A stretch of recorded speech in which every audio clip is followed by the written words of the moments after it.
Laurent Roland Tonekes, bonjour. Ahmed Arikwa, bonjour. Amis téléspectateurs et internautes, bonjour. Bienvenue. Merci. L'actualité en rapport avec le congrès ordinaire du parti Les Démocrates continue de faire le chou gras des quotidiens ce matin. Laurent Roland Tonekes et avec Dynamisme Info, on peut lire Boni Yaye à la présidence du parti LD, la contrainte du respect de l'opposition par la rupture. Est-ce que je dirais que c'est une contrainte du respect de l'opposition par la rupture? Toujours est-il que Boni Yaye incarne une certaine autorité dans une certaine mesure.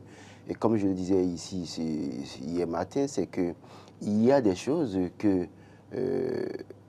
Boni Yaye peut avoir le courage de dire à Patrice Talon, et lesquelles choses un certain Eric Rondeté ne pourrait jamais avoir le courage de dire à Patrice Talon en face. Et donc, dans une certaine mesure, oui, il incarne cette autorité, Boni Yaye, qui peut peut-être, dans une certaine mesure, faire fléchir en griffe, parce qu'on sait aussi qu'en face, nous avons une machine politique assez redoutable qui ne recule devant rien pratiquement. Et depuis 2016, on a pu voir les différentes manières de faire, méthodes du pouvoir en place. Et donc, c'est une machine politique assez redoutable qui, éventuellement, peut ne pas reculer devant certaines réactions de Boni Yaye. Mais toujours est-il que, oui, on peut être un peu optimiste de ce que les choses, la manière dont le discours peut être, le dialogue politique peut se passer, peut changer, parce que nous avons en face, nous avons désormais dans cette situation, un ancien président, un président d'exercice qui hier étaient des amis, qui se connaissent, ils se connaissent, en tout cas, les uns connaissent, l'autre connaît le secret de l'autre dans une certaine mesure. Donc, on sait, ils sauront quel langage parler entre eux pour le bonheur des populations. Le plus important, que ce ne soit pas la bataille entre deux éléphants et que les zèbres en souffrent, notamment les populations en souffrent, mais que ces deux personnalités arrivent à trouver le juste milieu pour le bonheur des Béninoises et des Béninois. Allez, sur le même sujet, hein, le congrès du parti Les Démocrates, le matinal écrit ce matin, appartenance à la coordination nationale du parti Les Démocrates, le cadeau de Ouin-Savy à Talon. Qu'est-ce que Ouin-Savy, ancienne ministre, dont la candidature, notamment au CAMES, a été portée par le pouvoir de la rupture? Oui, qu'il vous souvienne sur ce plateau que je disais, cette candidature de Ouin-Savy était-elle vraiment portée, soutenue et j'ai été traité de polémiste à l'époque, mais je reviens sur cette situation pour vous dire quoi. Dans la situation du CAMES, le Bénin a mis des moyens pour, dit-il, soutenir la candidature de Ouin-Savy. Je ne trahis aucun secret pour dire que même un vol spécial aurait été affrété pour que certaines autorités aient rencontré d'autres autorités de la sous-région. Mais toujours est-il que, à la dernière minute, un certain Ouattara est rentré dans la danse en proposant quelqu'un et en imposant d'ailleurs, pas proposant. Quand vous dites Ouattara, vous faites allusion au président ivoirien. Et donc, à un moment donné, à la dernière minute, notre compatriote n'aurait pas eu le soutien nécessaire parce qu'à un moment donné, nos autorités ont dû fléchir face au président ivoirien et autres. Et donc, ce qui a fait que cette dame n'a plus eu la chance, parce que j'ai pu voir des gens, je connais quelqu'un spécialement, qui a fait un travail spécial sur la dame. Et quand on regarde le parcours de la dame par rapport aux autres candidatures, en fait, en réalité, elle méritait largement d'occuper, d'avoir ce poste. Mais qu'est-ce qui s'est passé à la dernière minute, je ne sais pas. Et donc, aujourd'hui, quand je la retrouve, parce que quand j'ai vu le bureau du parti les Démocrates, je lisais, et puis j'ai vu son nom, ça m'a interpellé. Qu'est-ce qui s'est passé entre-temps? Sachant que cette dame serait en union avec quelqu'un qui est maire actuellement de la mouvance présidentielle, appartenant à une des formations politique de la mouvance présidentielle, et qu'elle se retrouve de l'autre côté comme ça. En union, c'est-à-dire? Soyez plus précis. Serait en union conjugale. D'accord, c'est plus précis. Donc, et quand on la voit de ce côté, on a bien des motifs de se poser des questions. Qu'est-ce qui s'est passé entre-temps? Parce qu'à un moment donné, on ne la voyait plus du tout se prononcer politiquement. Et puis, paf, il y a Congrès des démocrates, on voit son nom dans la liste. Est-ce que c'est en sa présence que ça a été fait? Puis c'est vrai qu'elle a été ministre de Boni Yayi, et donc de ce point de vue, certainement, il y a eu des relations entre les deux personnalités. Boni Yayi et Christine Mousavi, à un moment donné, ils se connaissent quand je dis relations professionnelles, bien évidemment. Donc, dans une certaine mesure, est-ce que c'est ça qui a pesé? Est-ce que c'est la déception de n'avoir pas occupé le poste de secrétaire général du CAMES qui a conduit à ce qu'elle se retrouve de ce côté? La politique sous nos cieux, c'est des intérêts et ça ne changera toujours pas. La politique, c'est une question d'intérêt. Justement, il faut croire que ici, l'ancienne ministre, donc Mousavi, a choisi ses intérêts. Laurent Roland Tonekes. Bon, je ne le dis pas tout de go comme ça. De toute façon, oui, c'est une dame qui a des convictions. Tout homme a des convictions. C'est tellement que ces convictions l'ont orienté vers, comment vous appelez vers le Parti des démocrates. Vers le Parti des démocrates. Vous savez, ces derniers temps... savoir justement si votre info, évidemment, se confirme. C'est qu'on a un couple fait de partenaires de la mouvance et de l'autre de l'opposition. Bon, c'est pourquoi il aurait été, serait. Toujours est-il que je sais que ces derniers temps, beaucoup de personnes vont chercher à avoir les contacts de Boni Yayi ou bien des proches de Boni Yayi, parce que finalement, ils ont vu que Boni Yayi a pris le devant de la scène au niveau de la petite parti des démocrates et que bon, ils veulent être sous sa couverture, ainsi de suite, quoi. Donc, rien ne devait surprendre en la matière. Cela ne vous surprend guère, donc, Laurent Roland Tonekes. Aucune surprise. Sur toujours le même sujet. Yayi Boni à la tête du Parti des démocrates, le grand quotidien notamment, a titré ce matin, nouveau bureau du Parti des démocrates et perspective 2026. Le tandem Yayi-Rondeté, une épreuve de Bernoulli. C'est vrai que on va se projeter tout à l'heure dans l'actu décalé justement sur les jours électorales de 2026 et pour parler justement des chances de victoire pour le parti les démocrates, mais déjà sur la question du tandem Yayi-Rondeté, la collaboration, comment l'entrevoyez-vous? Non, ennemi d'hier, pas ennemi pour la vie, peut-être ami aujourd'hui. Et on sait très bien comment est-ce que Éric Rondeté avait lancé des pics à Boni Yayi quand il était au pouvoir. Il faisait partie des opposants les plus farouches au régime de Boni Yayi. Mais à un moment donné, ce qui nous unit est plus fort que ce qui nous divise. C'est peut-être ça qui justifie leur union aujourd'hui.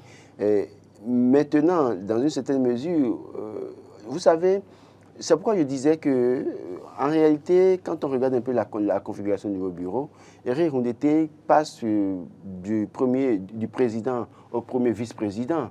Et donc, en réalité, rien n'a changé pour autant. Pour autant, rien n'a changé. C'est vrai qu'il n'a plus les leviers en main en tant que président pour s'imposer, pour parler. Mais aujourd'hui, il est sous l'autorité d'un Boni Yayi qui, aujourd'hui, hier peut-être était son ennemi, mais aujourd'hui, ils arrivent à s'entendre sur un idéal.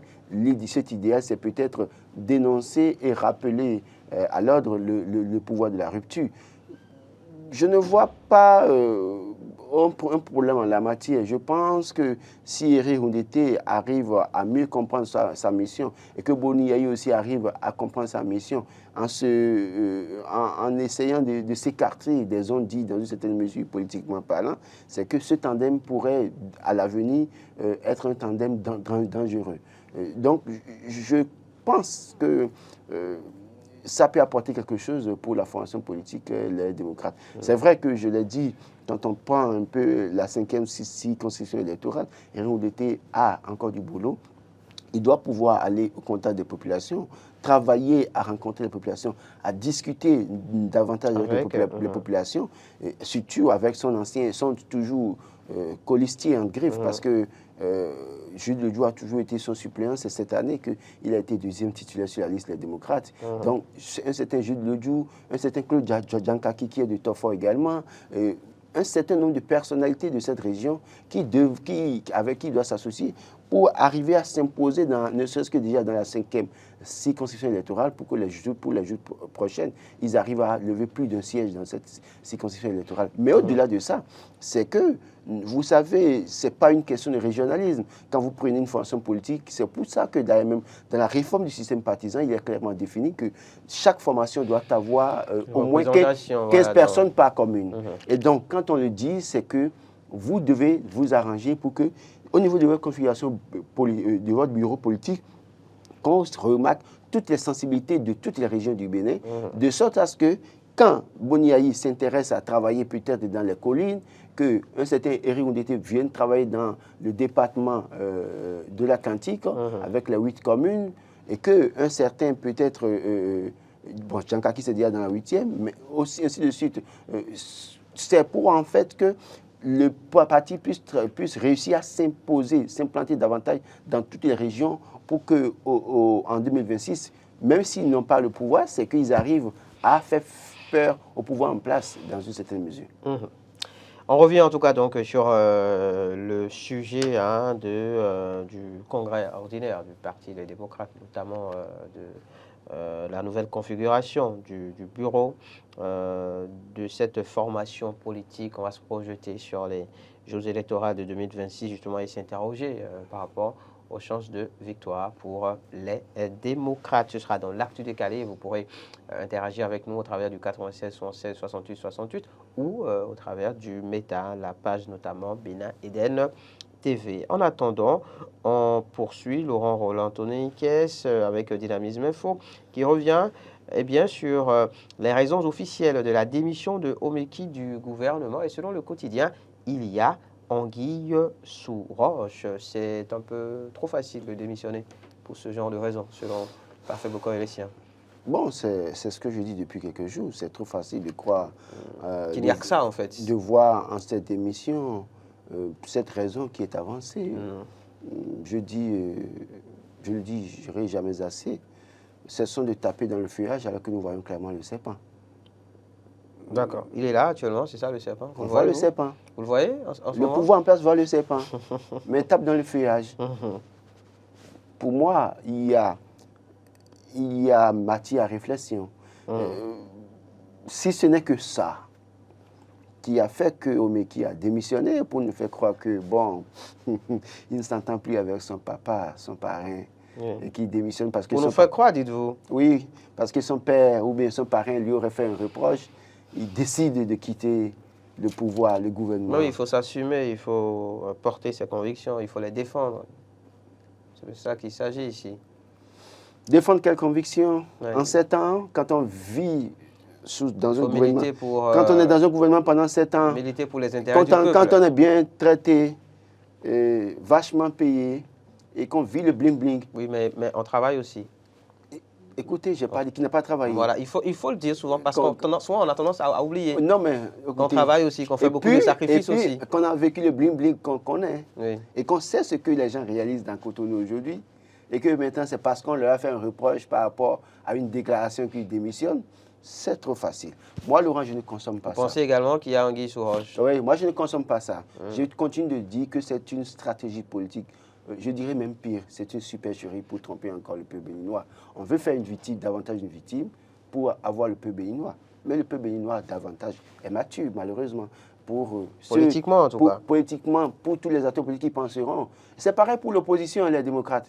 S'ils pensent qu'en mettant Boniaï, ils vont se faire davantage victimes, en chantant tous les matins que tout ce que Patrice Talon a fait est mauvais, je crois qu'ils seront surpris d'être étonnés en 2026. Donc, je dis une fois encore que les gens se détrompent.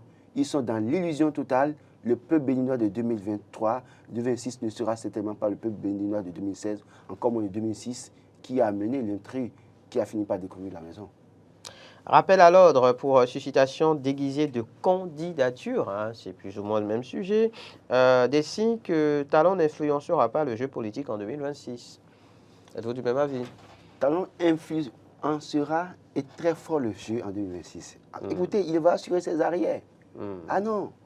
Je vais reprendre peut-être quelqu'un qui a dit, peut-être c'est vraiment une boutade, peut-être dit que c'est Soglo et Nicéphore Soglo qui vont peut-être, et Nicéphore Soglo, il y a qui peuvent organiser les élections et les perdre.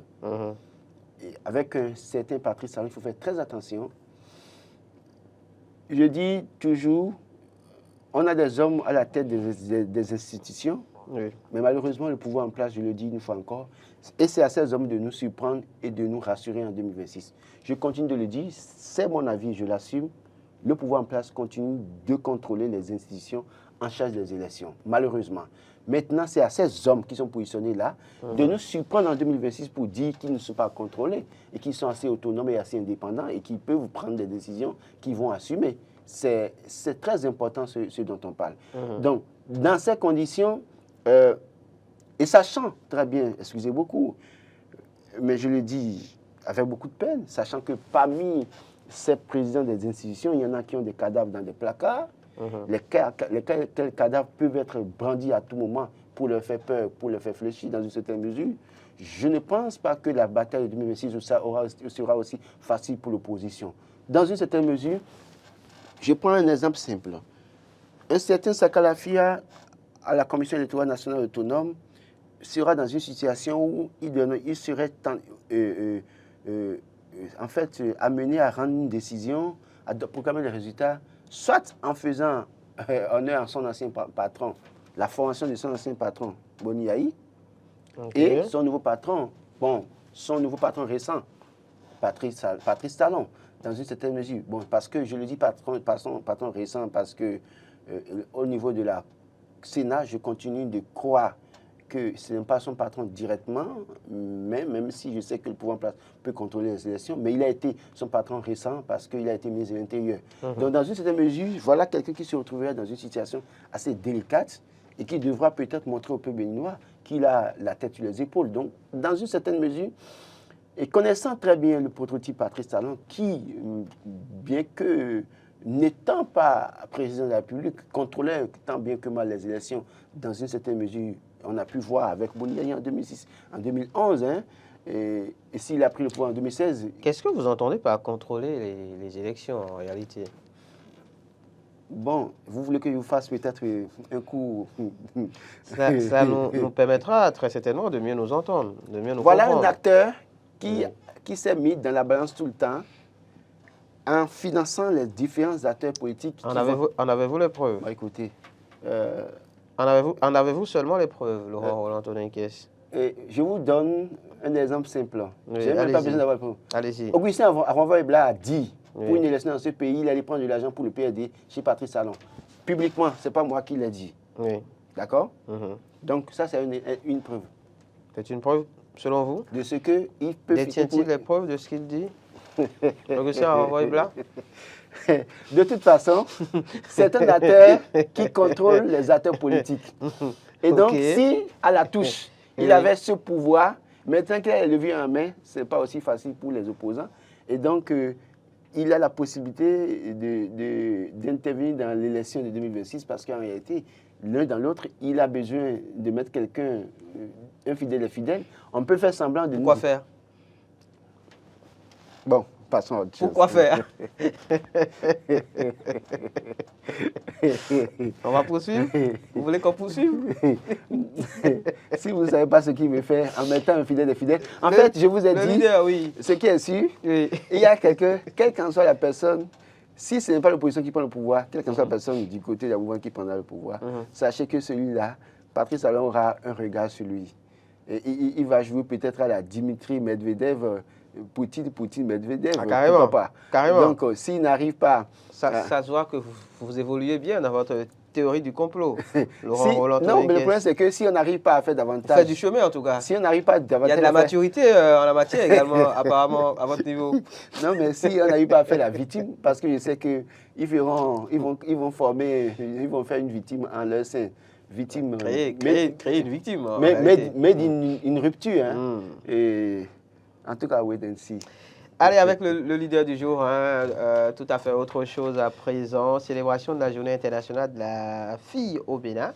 Les communautés invitées à s'impliquer davantage dans le respect des droits des filles, Laurent.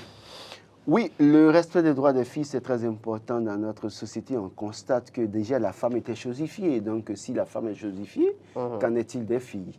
les filles, on se comporte comme si les filles n'ont aucun droit et donc elles sont marginalisées au quotidien, elles sont brimées, elles sont maltraitées dans une certaine mesure.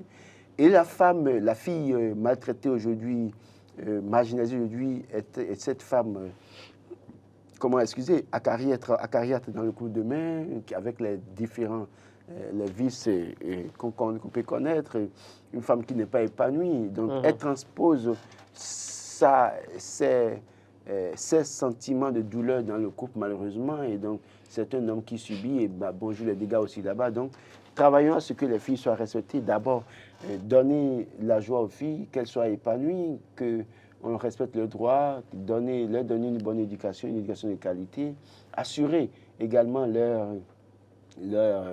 éducation? Oui, j'ai dit éducation. Déjà, Épanouissement, leur permettre d'avoir droit aussi à la parole, parce que dans certaines mesures, dans notre tradition, malheureusement, par le passé, on ne donnait pas la parole à la fille. C'est les hommes, les garçons qui avaient droit à la parole.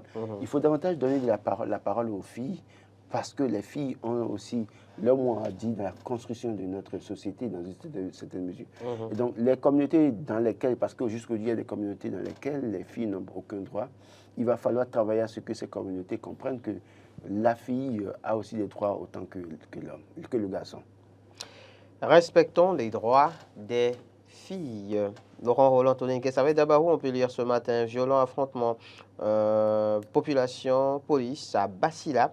La DGPR annonce des sanctions. Oui, il y a eu des clarifications. Oui, non, quand il y a affrontement entre policiers et population, normalement, il faut sanctionner. S'il y a des gens qui sont les coupables, qui sont identifiés comme coupables, il faut les sanctionner dans certaines mesures. Et si entre-temps, c'est les agents de la police aussi qui ont failli à leur mission, il faut aussi sanctionner dans une certaine mesure.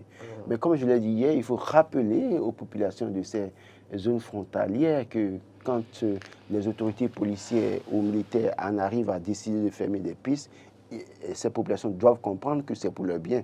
Parce que dans un contexte où on parle de djihadisme, de terrorisme, c'est qu'en fermant ces pistes, on empêche les terroristes de prendre par des voies secondaires pour rentrer sur le territoire et commettre leurs forfaits. C'est pour protéger les populations. C'est pour les protéger. Donc, ces populations doivent pouvoir comprendre davantage que ce qu'on fait, ce n'est pas pour leur malheur, mais aussi, en fait, malheureusement, il faut la manière. Moi, je pense sincèrement que aussi les forces de sécurité, de défense aussi sur le terrain doivent pouvoir savoir la manière à utiliser pour ne pas frustrer la population. Parce que quand ces altercations en arrivent à être observées, c'est parce qu'à un moment donné, quelqu'un se sent diminué dans une certaine mesure. La manière dont on les aborde, la manière dont on veut opérer, ça peut amener à la population à se révolter. On va finir, Laurent Roland Toninquet, par deux petits sujets. Le tout premier, il s'agit de football notamment avec la nouvelle génération, le quotidien, qui parle d'éligibilité des clubs de football au championnat. La CAF corse les conditions, la licence CAF désormais indispensable. Oui, c'est très important. La licence CAF est importante. Et les clubs doivent davantage travailler. Moi, je le dirai jamais assez. J'ai toujours dit que les clubs béninois ont un problème. Le problème, c'est qu'il y a un souci d'organisation au niveau des clubs et il fallait régler ça. C'est-à-dire qu'il y a des clubs qui reçoivent des subventions, mais qui sont incapables de payer, par exemple, les salaires aux joueurs. Déjà, c'est un problème. Alors que le minimum qu'il faut donner à un joueur, c'est son salaire pour qu'il puisse davantage se battre pour et être motivé pour donner le meilleur de lui-même sur le terrain. Mais en dehors de ça, combien de clubs ont peut-être d'infrastructures personnelles aujourd'hui aussi, autant de choses, parce qu'un club, ça, c'est des moyens. Il faut des infrastructures, un terrain personnel, il faut avoir un centre d'hébergement pour les joueurs de qualité, digne du nom. Il faut un certain nombre de choses, directeur technique, un certain nombre de choses. Beaucoup de clubs aujourd'hui ne remplissent peut-être pas ces conditions.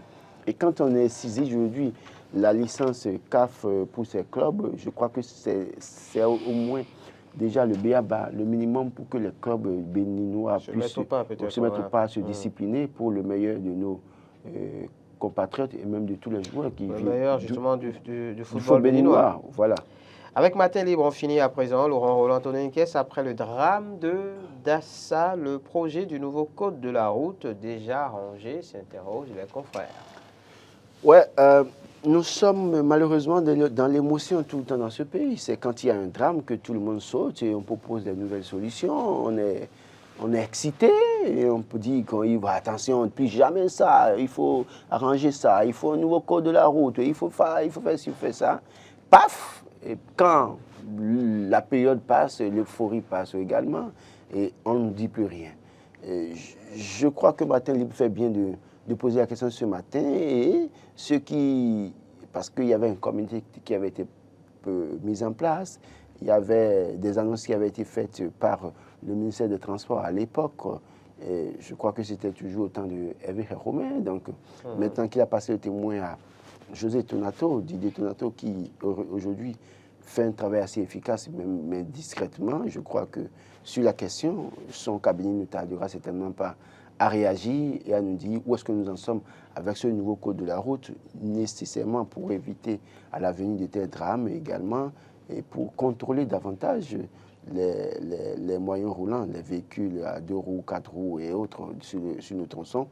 Cela va de la protection sécuritaire, en tout cas sur nos routes, protection routière, pardon, pour nos populations. C'est très important. Le drame de Dassa, plus jamais ça.